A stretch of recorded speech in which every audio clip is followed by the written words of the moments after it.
The massive space station floated in the darkness between stars, its crystal walls glowing with soft blue light. Inside, 5 different alien species sat around a circular table that seemed to be made of pure energy. They had been watching worlds for thousands of years, and today they were talking about a small blue planet called Earth. Commander Zethkol of the Kethavar race tapped his crystalline fingers on the table. His people looked like living diamonds, tall and sharp, with voices that sounded like wind chimes.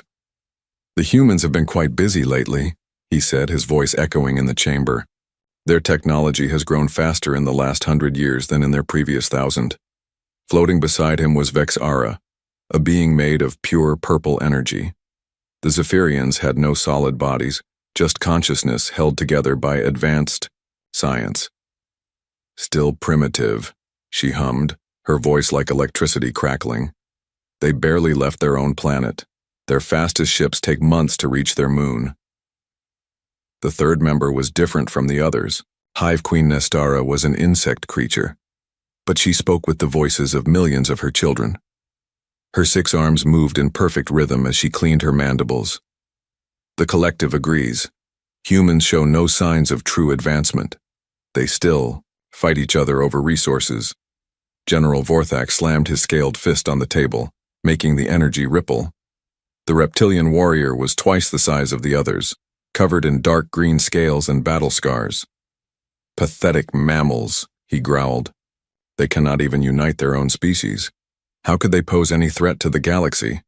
The last member rarely spoke. Ethereal mindweaver Cylon appeared as a ghostly figure wrapped in flowing robes. His people could read thoughts and bend reality with their minds. When he finally spoke, his words appeared directly in the others' minds. "There is something different about them. Their minds are chaotic, unpredictable." Commander Zethkol brought up a holographic display of Earth. The blue planet spun slowly, showing cities glowing like tiny stars across its surface. Different or not, they remain at Stage 2 development.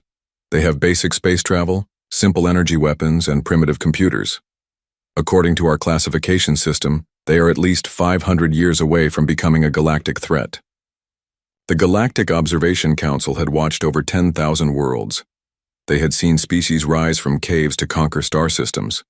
They had watched civilizations destroy themselves with war or poison their own planets.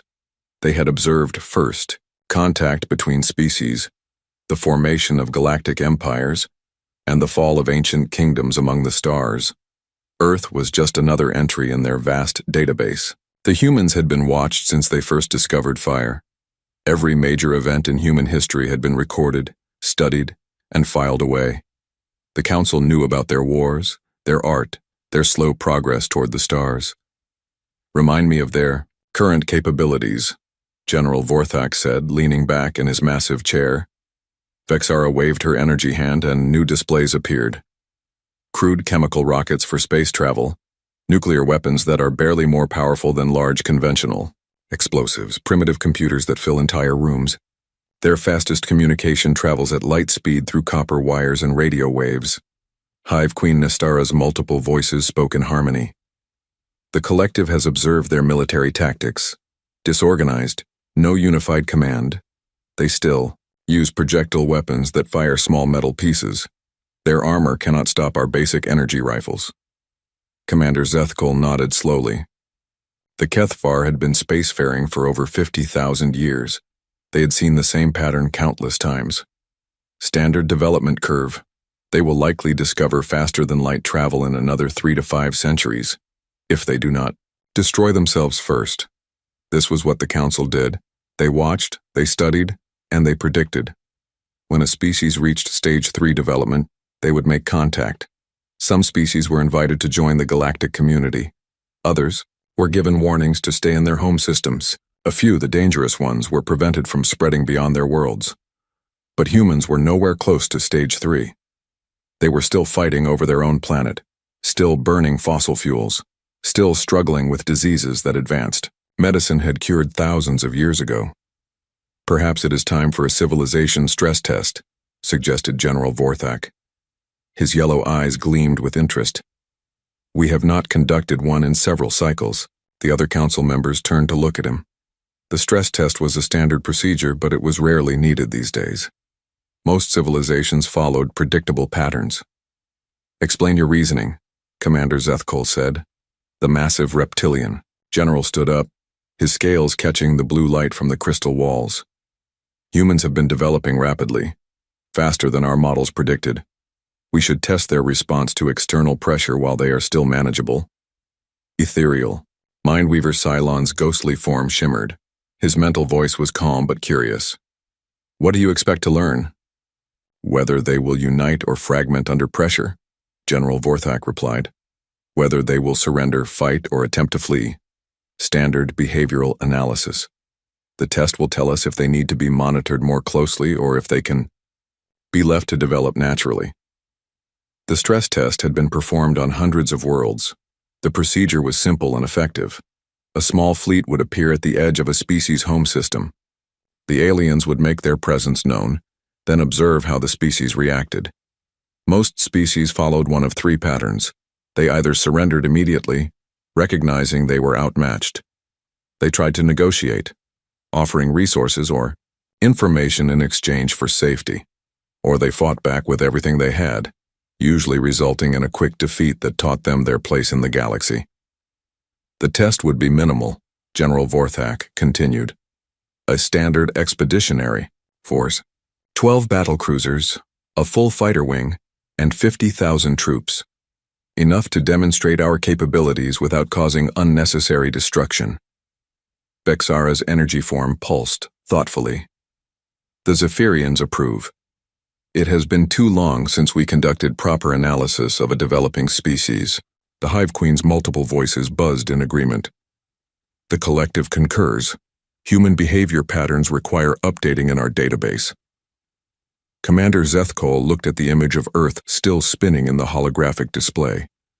Such a small, blue world, so far from the major trade routes and galactic powers.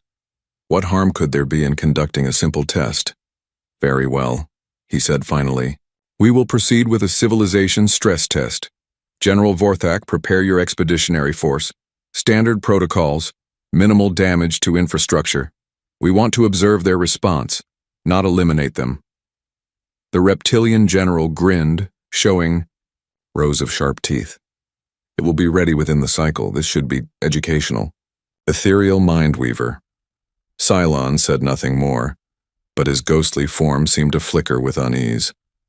There was still something about the humans that bothered him.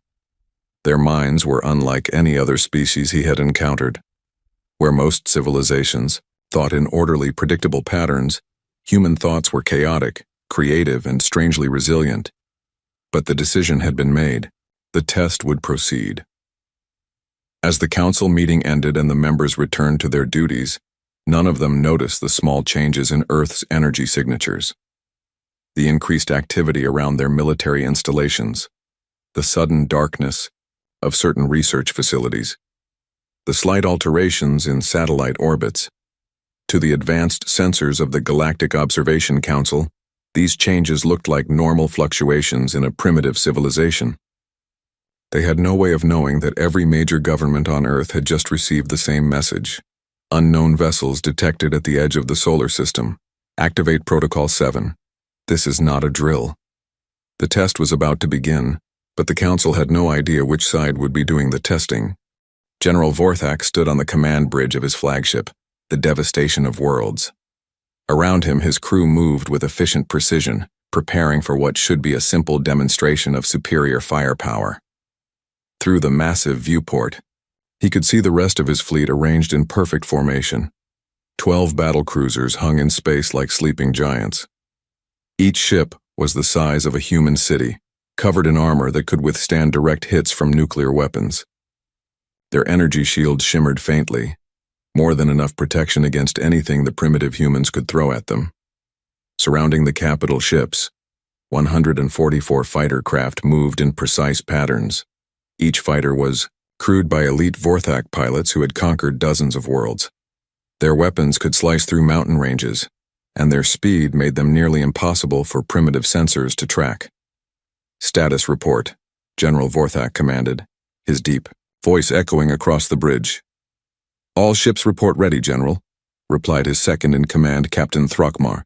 50,000 troops are prepared for planetary assault if needed. Our scouts have mapped all major human military installations. The general nodded, satisfied. This was overwhelming force by any reasonable standard. The human military consisted of crude aircraft that could barely leave their atmosphere and ships that took days to travel between their planet and moon. Their most powerful weapons were simple nuclear devices that would barely scratch his ship's paint. "What is our current position?" he asked. "Edge of the system, sir. Just beyond the orbit of their outermost planet. Far enough to avoid their primitive detection systems, close enough to reach their homeworld within hours."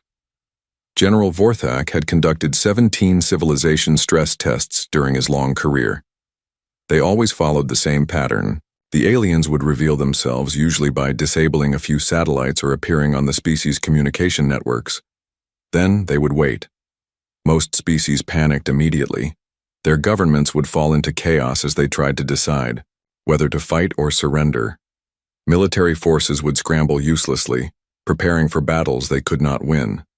Some species would attempt to negotiate, offering anything they had in exchange for mercy. A few species tried to fight back. These were usually the most entertaining tests. The general enjoyed watching primitive warriors charge against impossible odds. Their bravery was admirable, even if it was pointless. "Begin the approach," he ordered. "Standard formation. Activate all scanning systems. I want to observe every detail of their response." The massive fleet began moving toward the inner solar system. Each ship's engines produced enough energy to power a small star, yet they moved in perfect silence through the vacuum of space. Advanced technology made them nearly invisible until they chose to reveal themselves. Back on the observation station, the council members watched through their advanced sensors. Commander Zethkol monitored the energy readings from Earth while Vexara tracked the movement of human satellites and spacecraft. "Interesting," the Kethvar commander noted. "The humans have detected our fleet." This was not unusual. Most species with basic space technology could eventually spot approaching ships, especially ones as large as General Vorthak's battlecruisers.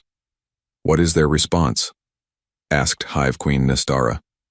Vexara's energy form flickered as she concentrated on the data streams. "That is unusual. All human communication has stopped." "Stopped?" Commander Zethkol leaned forward. "You mean reduced? Coded?" "No," Vexara replied, her electrical voice carrying a note of confusion. "Complete silence. All radio transmissions, all satellite communications, all civilian broadcasts. Everything has gone dark." The council members exchanged glances. This was not a typical response. Usually, alien contact triggered massive increases in communication, as governments tried to coordinate responses and civilian populations panicked. Ethereal Mindweaver Cylon's ghostly form shimmered with concentration. "I cannot read their thoughts at this distance, but something has changed. The chaos in their mental patterns has become organized." "Organized how?" Commander Zethkol asked. "Like a hive mind, but different, as if millions of individual minds have suddenly aligned toward a single purpose." General Vorthak's voice crackled over the communication system from his flagship. "Council, we are detecting some unusual activity on the human homeworld. Energy signatures are increasing across all continents." "What kind of activity?" Commander Zethkol replied. "Unknown. Their power generation has increased by 300% in the last hour. We are also detecting movement underground. Massive construction or excavation projects that were not there yesterday." Hive Queen Nestara's 6 arms moved nervously. "The collective suggests caution. This behavior does not match any known pattern in our database." But Commander Zethkol was not concerned. "They are obviously preparing some kind of defense. Probably hiding their leaders underground and powering up whatever military systems they have." Standard fear response. General Vorthak's fleet continued its approach. The battle cruisers moved with the confidence of predators who had never encountered anything that could threaten them. Their weapons could destroy continents, their shields had never been breached, and their crews were veterans of 100 conquests. "General," Captain Throckmar reported, We are detecting some unusual objects in space around the human system. What kind of objects? Small, metallic. They appear to be satellites or space debris, nothing that could pose a threat. General Vorthak barely listened. Every species had satellites and space junk. It was irrelevant to his mission. On Earth, something very different was happening than what the aliens expected. In deep underground bunkers that had been built over decades, military leaders from every major nation sat around holographic displays. They were not panicking. They were not arguing about surrender or resistance. Instead, they were calmly checking off items on lists that had been prepared for exactly this scenario. "Lunar installations are online and ready," reported one general. "Mars facility confirms. Activation of primary systems," said another. "All orbital platforms have dropped their camouflage and are moving to attack positions. Ground-based installations are emerging from concealment. Hunter-killer swarm is prepared for release." The man at the head of the table, wearing no uniform or insignia, nodded calmly.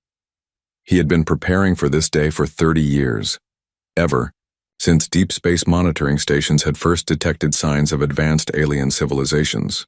"Gentlemen," he said quietly, "for decades we have operated under the assumption that any species capable of interstellar travel would view humanity as either a resource to be exploited or a threat to be eliminated. We have prepared accordingly." Gestured to the massive display showing General Vorthak's approaching fleet. "These aliens have chosen to approach our system with overwhelming military force. They have made their intentions clear. Protocol 7 is now in effect."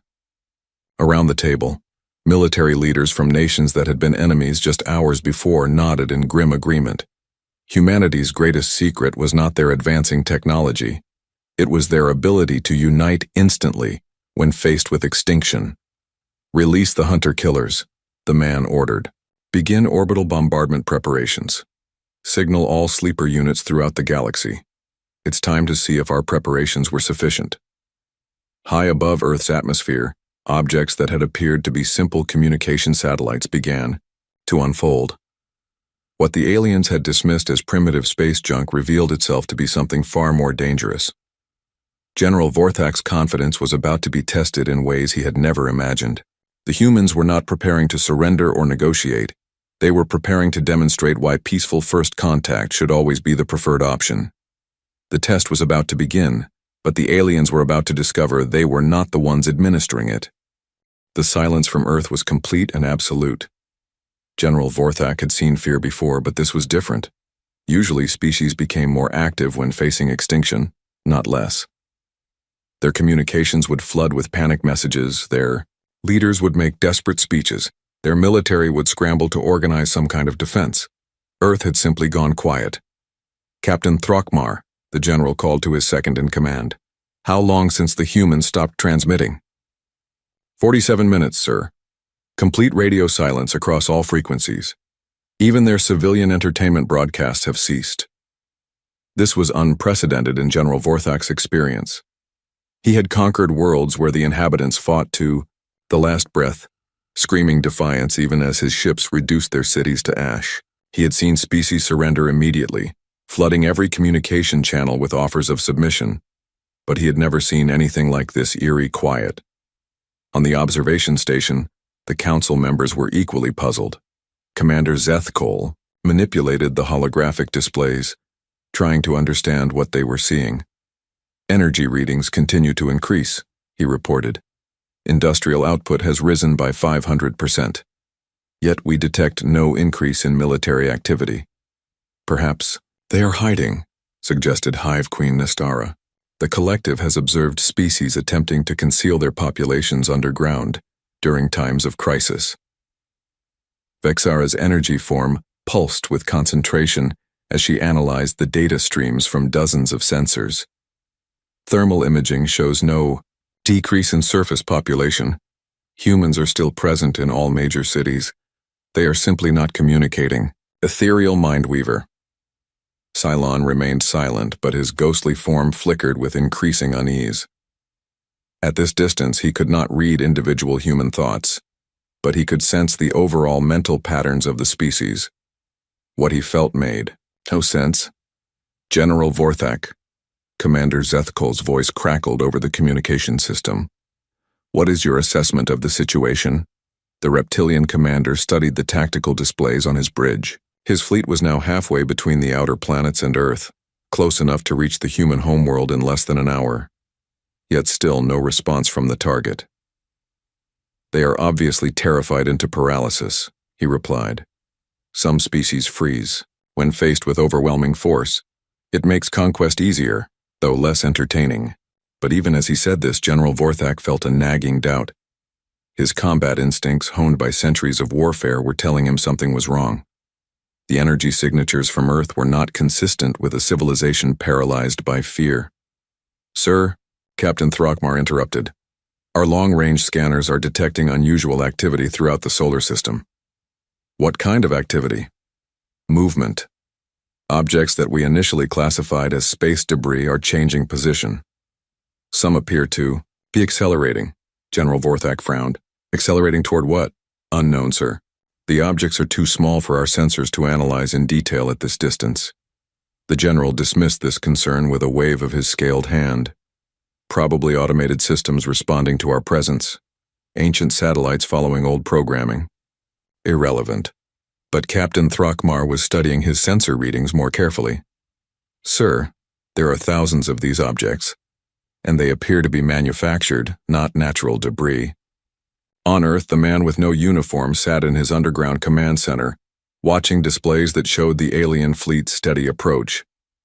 Around him, representatives from every major military power on the planet worked with the focused calm of people who had been preparing for this moment their entire lives. "Status of lunar installations?" he asked quietly. "Primary batteries are charged and targeting solutions confirmed," replied a woman in a Russian military uniform. "Secondary systems are running final diagnostic checks." "Mars facility?" "Engines are online. Course has been calculated, they will never see it coming," answered a man with a British accent. "Orbital platforms? All hunter-killer production facilities are operating at maximum capacity. First wave is ready for deployment," reported someone with a distinctly American voice. The man nodded calmly. Around the world, similar conversations were taking place in dozens of languages, but all following the same carefully rehearsed plans. Humanity had spent decades preparing for this scenario, and they had learned from history. Every previous alien contact in human fiction ended badly for humanity because they were unprepared, divided, and reactive. Real humans had decided to be prepared, united, and proactive. "What is the estimated time until the alien fleet reaches Earth?" he asked. 53 minutes at current speed," came the reply. "Then we have 52 minutes to finish our preparations. Signal all units, Operation Surprise Party is now active." High above Earth's surface, objects that had orbited peacefully for decades began to change. Satellites that had appeared to be simple communication relays unfolded like metallic flowers, revealing complex internal structures. Space stations that had seemed abandoned suddenly blazed with activity as hidden crews emerged from suspended animation. On the moon, vast sections of the lunar surface began to slide away, revealing constructions that had been built in secret over the course of 30 years. Massive railgun batteries emerged from concealment, their targeting systems locking onto the approaching alien fleet. And in the asteroid belt, what every astronomer had believed to be a natural asteroid began to move under its own power, revealing itself to be anything but natural. General Vorthak's fleet continued its approach, confident in their overwhelming superiority. The battlecruiser's energy shields hummed with power that could deflect any known weapon. Their armor could withstand direct nuclear strikes. Their weapons could sterilize planets. They had conquered star systems with less firepower than they were bringing to bear against one primitive world. "Sir," Captain Throckmar said, his voice carrying a note of uncertainty, "the number of moving objects in this system has increased significantly. Our computers are tracking over 50,000 separate contacts." 50,000? General Vorthak turned to look at his tactical officer. "That seems excessive for a civilization that barely reached their own moon." "Yes, sir. And several of the larger objects are showing energy signatures inconsistent with human technology levels. For the first time since beginning the mission, General Vorthak felt a small flutter of concern. Define inconsistent. Power levels that exceed our estimates of human capabilities by several orders of magnitude. And sir, some of these objects are moving toward us at significant velocity. On the observation station, ethereal mindweaver Cylon suddenly spoke, his mental voice urgent and alarmed. Something is wrong. The human mental patterns are not those of a species facing extinction. They are the patterns of predators preparing to hunt. Commander Zethkol's crystalline form chimed with confusion. Impossible. They are stage 2. They have no technology that could threaten a galactic standard military force. Nevertheless, Cylon replied, their thoughts carry no fear, only anticipation. Cold, calculated anticipation. Vexara's energy form flickered rapidly as she processed incoming sensor data. The power signatures from Earth continue to increase. We are now detecting energy levels consistent with early Stage 4 civilizations. The council members looked at each other with growing alarm. Stage 4 civilizations were spacefaring powers with advanced technology and the ability to pose genuine threats to galactic security. Earth had been classified as Stage 2 just days ago. That is impossible, Commander Zethkol stated firmly. No species advances 2 full stages in a matter of days. Unless, Hive Queen Nastara said slowly, they were never Stage 2 to begin with. The implication hung in the air like a dangerous poison. If humans had been deliberately concealing their true capabilities, if they had been pretending to be primitive while actually preparing for galactic warfare, then everything the Council thought they knew was wrong, and General Vorthak's overwhelming force might not be overwhelming at all. General, Commander Zethkol's voice carried an edge of urgency. Recommend immediate withdrawal to safe distance for reassessment. But the reply that came back was filled with static and the sound of alarms. Unable to comply. We are detecting massive energy buildup throughout the system. Multiple contacts approaching at high speed. Request immediate assistance. The test had begun, but the aliens were beginning to realize they might not be the ones conducting it. General Vorthak stared at his tactical display in growing disbelief. What had started as a simple demonstration of power against a primitive species was rapidly becoming something else entirely. The display showed his fleet surrounded by thousands of contacts, all moving with purpose and coordination that should have been impossible for humans. Report, he barked at his sensor officer. Sir, we are tracking 47,000 individual contacts and the number is increasing every second. They appear to be small craft, but they are moving at 15% of light speed. 15%? General Vorthak's scaled face showed his shock. That is faster than our own fighters. Yes, sir. And sir, they are not using any propulsion system we recognize. The general's worst fears were confirmed when his communications officer looked up with terror in his reptilian eyes. Sir, we are receiving a transmission from the human homeworld. Put it through. The main display flickered, and suddenly General Vorthak found himself looking at a human. The creature was small, pale, and completely unremarkable by galactic standards. It sat in what appeared to be a simple chair in a plain room, but its eyes held a coldness that made the battle-hardened general uncomfortable. Greetings, the human said in perfect galactic standard, a language that Earth supposedly had no knowledge of. I am Director Harrison of Earth's Interstellar Defense. Coordination. We have been expecting you. Expecting us? General Vorthak managed to say. Of course. We detected your observation post 73 years ago. We have been preparing for this contact ever since.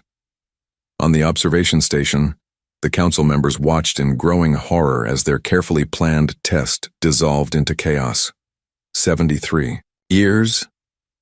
Commander Zethkol's crystalline voice cracked with shock. They have known we were watching them for 73 years? Director Harrison continued speaking as if he could hear the conversation on the observation station. We have been aware of your Galactic Observation Council for quite some time. Your technology is impressive, but not as undetectable as you believe. Vexara's energy form pulsed frantically as she tried to process this information. Impossible. Our observation methods are the most advanced in the galaxy. Your methods are advanced, Harrison agreed, somehow responding to her words. But you made a fundamental error. You assumed we were primitive. You watched us develop nuclear weapons and concluded we were still learning about atoms. You saw us build simple computers and assumed we were just discovering information processing. The human leaned forward slightly and his smile was not pleasant. You never considered that we might be showing you exactly what we wanted you to. See? General Vorthak finally found his voice. You are bluffing. Your entire species has barely left your own planet. Haven't we? Harrison asked. Tell me, General, what do you think that asteroid moving toward your fleet actually is? The general spun toward his sensor officer. What asteroid? Sir, long-range scanners show a large asteroid has broken orbit in the belt and is approaching. Our position. Current speed suggests impact in 12 minutes. Destroy it. Sir, we cannot get a weapons lock. It appears to be generating some kind of interference field. Harrison's voice drew their attention back to the screen. That is not an asteroid, General. That is our mobile command platform, disguised as a rock and hidden in your sensor blind spot for the last 15 years. The interference you are detecting is our defensive system charging up. The blood drained from General Vorthak's face as the implications hit him. You have been in our system for 15 years? Not just your system. We have monitoring stations in 74 different solar systems throughout your territory. We have been watching the Watchers, General. Ethereal Mindweaver Cylon's ghostly form was now flickering wildly. The mental patterns, they are not chaotic at all. They are coordinated across impossible distances. How are they maintaining instantaneous communication? Harrison somehow heard this as well. Quantum entanglement communication, established through paired particles. We solved the faster-than-light communication problem 60 years ago. We just made sure you never saw us use it. Commander Zethkol's voice was barely a whisper. What are you? We are exactly what we appear to be, Harrison replied. Humans, Homo sapiens, a species that evolved on a small planet around an ordinary star. But we are also something else. The display changed, showing a view of space around General Vorthak's fleet. The alien ships looked tiny, surrounded by the swarm of objects approaching from all directions. We are a species that learned about the galaxy by watching you watch us. We know your technology, your tactics, your weaknesses. We have studied every race in your council. We know how your ships work, how your weapons function, how your shields operate. Harrison's expression grew cold. And we designed our weapons specifically to defeat yours. General Vorthak watched in horror as his tactical display updated. The approaching objects were not ships in any conventional sense. They were tiny, roughly spherical, and moving in perfect coordination like a school of metal fish. What are those things? He demanded. Hunter-killers, Harrison replied calmly. Self-replicating, artificially intelligent weapons platforms. Each one is about the size of your head, but they move at a significant fraction of light speed and carry enough antimatter to destroy a building. Antimatter? General Vorthak's voice cracked. You have weaponized antimatter? We have weaponized many things, General. Did you really think a species that went from horse-drawn carriages to nuclear weapons in less than a century would stop innovating just because you were watching? The first wave of hunter-killers reached the alien fleet's outer perimeter. General Vorthak watched his screens as the small objects began impacting his ship's energy shields. Shields holding, reported his tactical officer. Then his voice changed. Wait, sir, the impacts are not creating explosions. The objects appear to be dissolving the shield energy. What do you mean, dissolving? The shield generators are overloading, but not from impact damage. The energy itself is being converted into something else. Harrison nodded approvingly. Nanomolecular converters. They turn your shield energy into raw materials to build more hunter-killers. Every shot you fire at them, every barrier you raise just gives them more resources.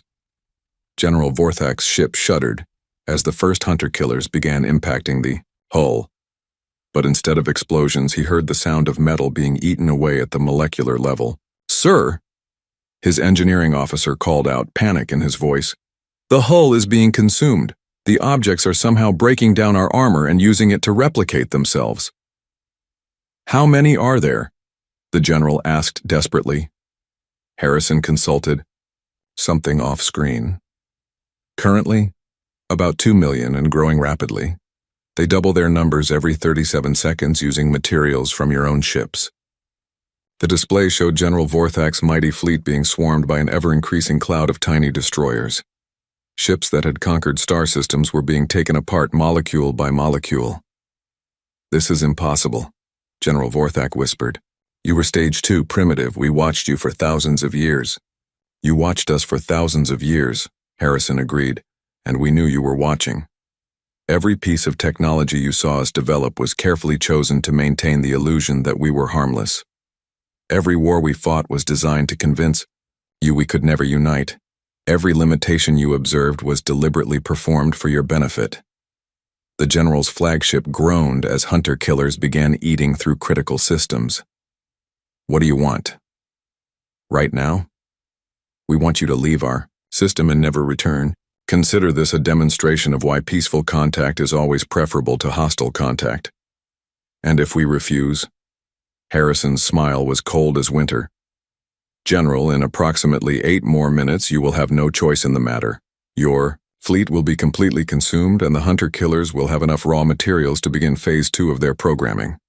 "Phase 2? "Following your ships back to your home systems and repeating the process on a larger scale." "General," Vorthak looked at his tactical display. In less than 10 minutes, the most powerful fleet in his empire's history had been reduced to half strength by weapons he could not understand, could not fight, and could not escape. For the first time in his long military career, General Vorthak gave the order he had never thought he would give. "All ships retreat maximum speed, abandon the system immediately." But as his remaining ships turned to flee, Harrison had one final message. "General, please inform your Galactic Council that Earth is open to peaceful diplomatic contact. But future military expeditions will be met with considerably less restraint."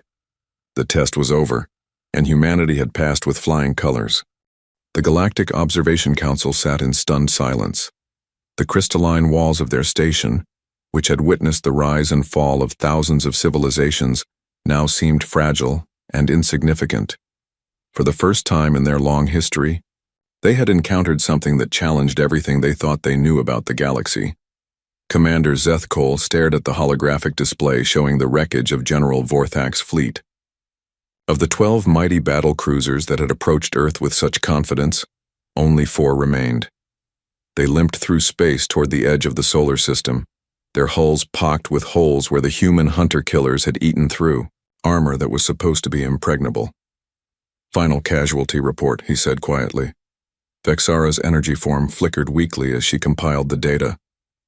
8 battle cruisers completely destroyed, 112 fighter craft lost, 37,000 casualties. The surviving ships report critical damage to all major systems.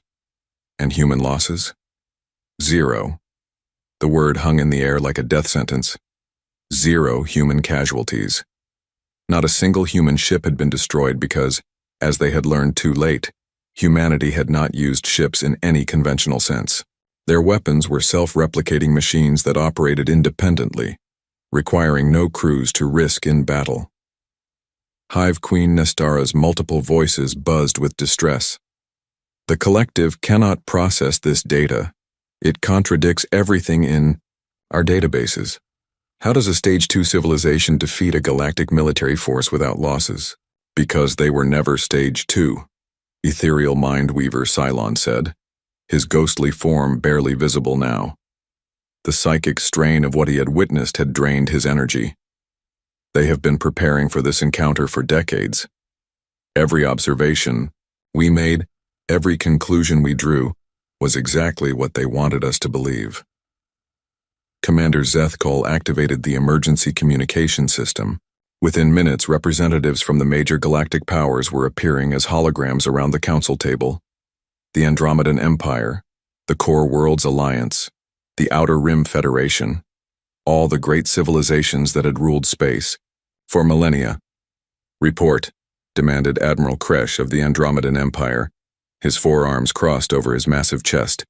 "The human civilization stress test has failed catastrophically," Commander Zethkol replied. "Earth has revealed military capabilities that exceed our estimates by several orders of magnitude. Impossible, snorted Chancellor Vex of the Core Worlds. We have monitored their development for thousands of cycles. They are primitives playing with chemical rockets. Vexara transmitted the battle recordings directly to the assembled leaders. For several minutes, the only sound was the hum of processing units as the galactic powers tried to understand what they were seeing. This cannot be accurate, whispered President Zara of the Outer Rim Federation. Those weapons, that technology, it surpasses anything in our arsenals. It is accurate, Cylon confirmed. Moreover, the humans claim to have monitoring stations throughout our territories. They have been watching us for decades without our knowledge. The implications of this revelation spread through the assembled leaders like a virus. If humans had been secretly observing galactic civilization, they knew everything. Trade routes, military capabilities, political structures, technological weaknesses, all of it had been catalogued and studied. What are their demands? Asked Admiral Kresh. They have made no demands, Commander Zethkol replied. They stated they are open to peaceful diplomatic contact. And if we refuse? The Kethvar commander played back Director Harrison's final message. The human's calm voice filled the chamber as he spoke about considerably less restraint in future encounters. Analysis suggests, Vexara said carefully, that what we witnessed was a demonstration, not their full military capability. The assembled leaders sat in silence as they processed this information. For thousands of years they had been the dominant powers in the galaxy. They had divided up star systems, managed trade routes, and maintained order among the younger species. Now they were confronted with the possibility that a species they had dismissed as primitive was actually more advanced than any of them. What do we know about their true capabilities? Chancellor Vex asked. Very little, admitted Commander Zethkol. They have been concealing their development for at least 70 years. Their actual technology level is unknown. General Vorthax, battered flagship, finally established communication with the Council. The proud reptilian warrior who had left for Earth just hours earlier was now a broken figure, his scales dulled with defeat. General, Commander Zethkol said gently, what can you tell us about human capabilities? Vorthax's voice was hollow. They are unlike anything we have ever encountered. Their weapons use principles we do not understand. Their tactics are based on complete knowledge of our strengths and weaknesses. They fought us as if they had studied our species for generations. Because they have, Cylon interjected. I read their mental patterns during the engagement. They know more about galactic civilization than we know about ourselves. The assembled leaders exchanged worried glances. The balance of power in the galaxy had shifted in a single engagement, and they were still trying to understand how. Recommendations? Asked Admiral Kresh.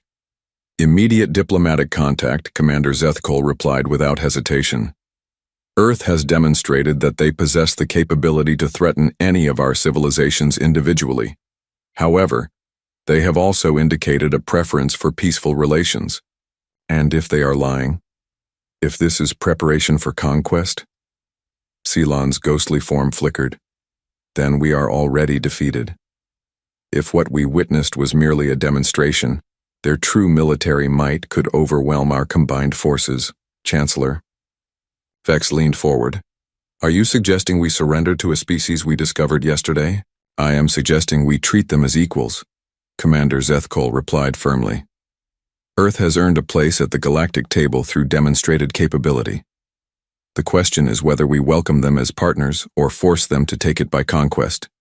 Earth Director Harrison sat in his plane office, watching displays that showed alien fleets throughout the galaxy changing course and heading toward human space. But these were not invasion forces. These were diplomatic missions, hastily assembled, as every major power tried to be the first to establish formal relations with humanity. Status of the hunter-killer swarms, he asked his aide. Recalled and returned to standby mode. No further hostile actions detected from any galactic power. Harrison nodded, satisfied. The plan had worked perfectly. Humanity had spent 7 decades preparing for first contact, and they had been ready for every possible scenario. The aliens' test had been anticipated and prepared for. Signal all diplomatic stations.